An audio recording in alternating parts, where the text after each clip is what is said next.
Hello, welcome to This Old Geek. I'm Mike Esker, and in this video I am going to show you how I made the hands and boots or shoes, whatever you want to call them, for my wizard marionette puppet.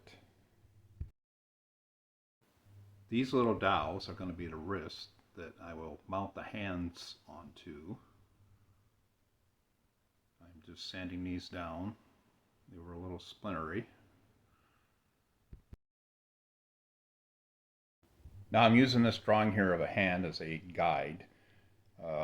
It may not turn out being quite as big as this, but so this is just armature wire that I'm using and cutting it down to size. I'll probably do some more cutting as I go along until I get it looking the way I want it to. Now those are the other fingers I put there in the center and this one. And then after wrapping that middle wire around, I tape it up with the blue masking tape here.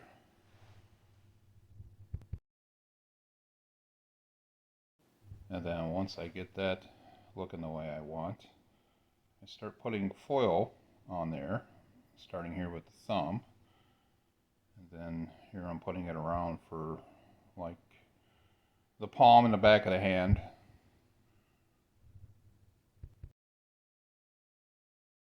And then I start doing each of the fingers. Now I'm just, filling it out enough. I'm not doing any details. I'm cutting it down a little bit. I'll do the details once I put the clay on.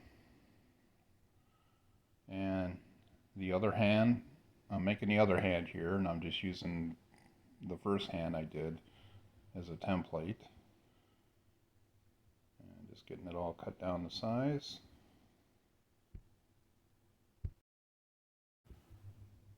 Just doing the same thing just like I did with the previous hand.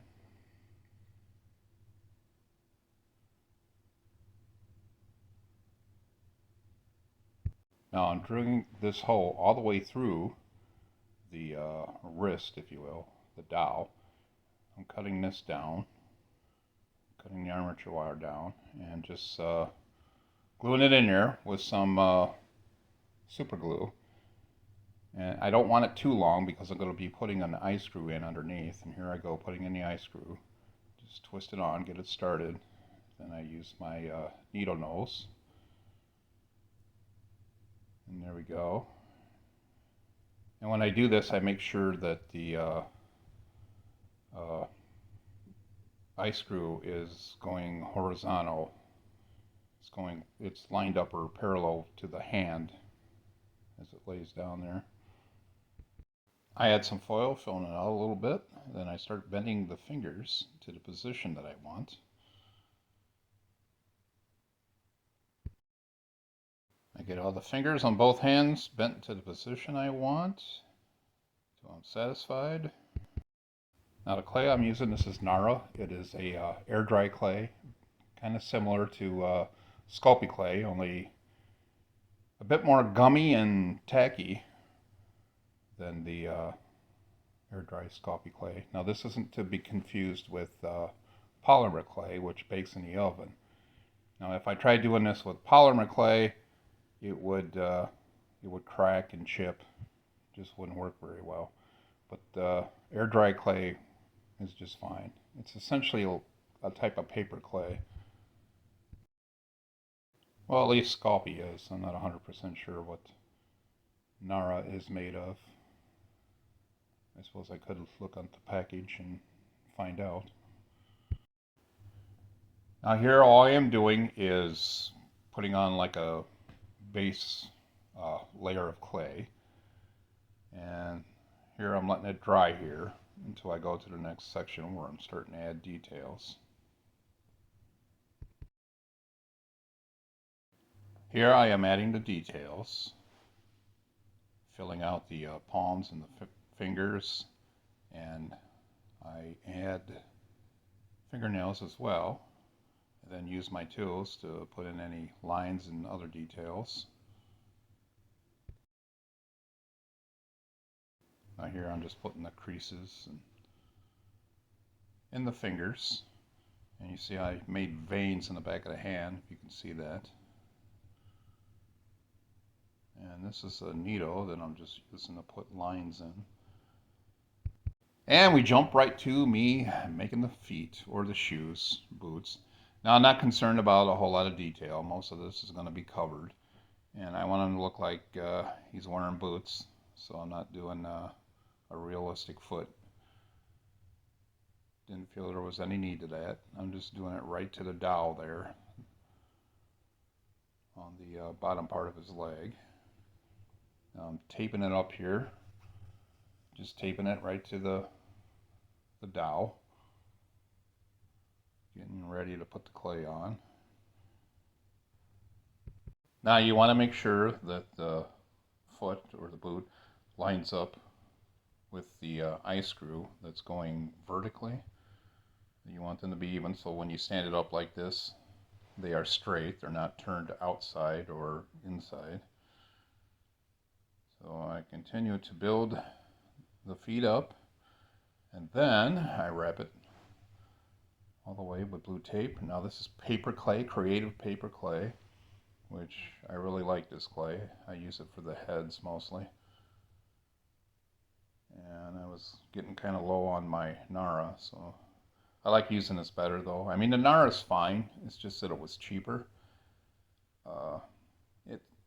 It works just great. I mean, it dries real good and hard and pretty durable, but it's very sticky and gummy.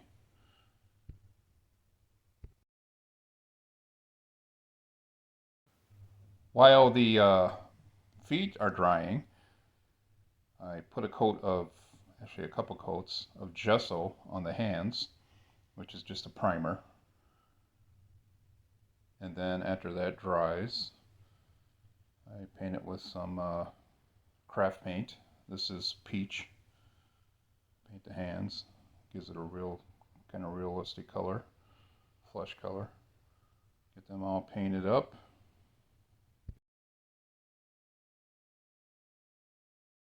After the peach dries, I outline the veins here with this blue craft paint. I believe it's called pool blue, like a swimming pool. And after that dries, then I just take some water, mostly water, and just a little bit of peach, and just brush it over the top. I want it to have a transparent look, you know, how when you look at your the back of your hand and you can see the veins through. That's the look that I'm trying to go for. And now I am just water with a bit of blue, brown paint in there, and I'm just giving it a wash.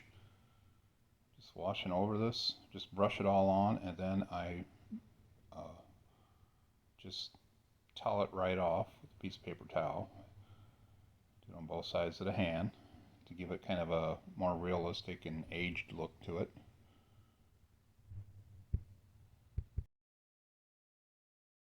And I do that with both hands, of course.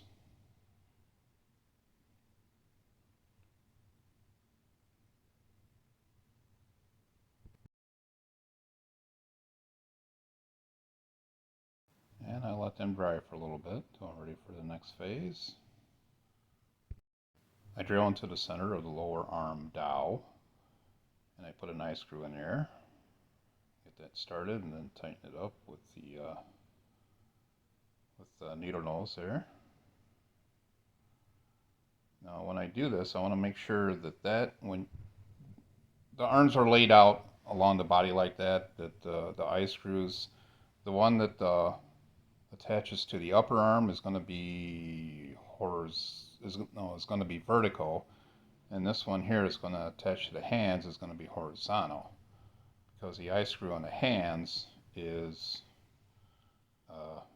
going vertically. If that sounds kind of confusing, you'll be seeing a little bit more here.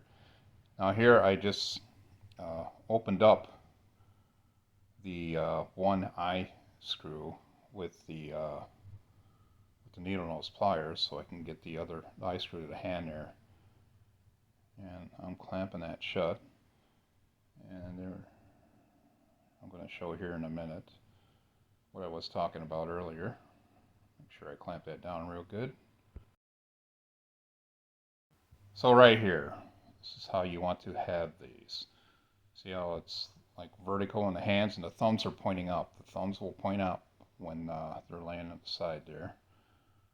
And I'm doing the same thing to the other hand. You do this so everything bends properly when you go to move it. It doesn't get all knotted up or get all tied up. So I start sanding the boots after they dry completely. Just sanding them, shaping them a little bit to how I want them. And now I'm just applying gesso here. Do a couple coats of that.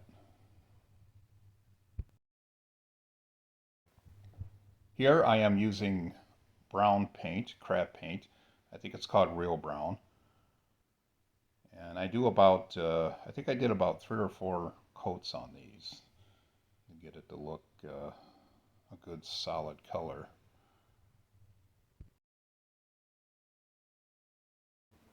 I'm using polyacrylic here, which is an acrylic sealant, kind of like polyurethane, but it's acrylic. And I just remembered that I forgot to do it to the hands as well, so I had to take the hands back off and do that with the hands. I put a few coats of this on the boots and the hands, get them all sealed, and I let them dry here, letting them hang and dry. And that's how I did the hands and the boots. So the next video for this project, I'll try to get it up as soon as I can. I got other things that I'm working on. We'll be doing the clothes, making the control for the Marionette, and stringing him up. So that should be interesting. So if you like this video, give it a thumbs up, subscribe to my channel, and I'll see you next time. Have a great day.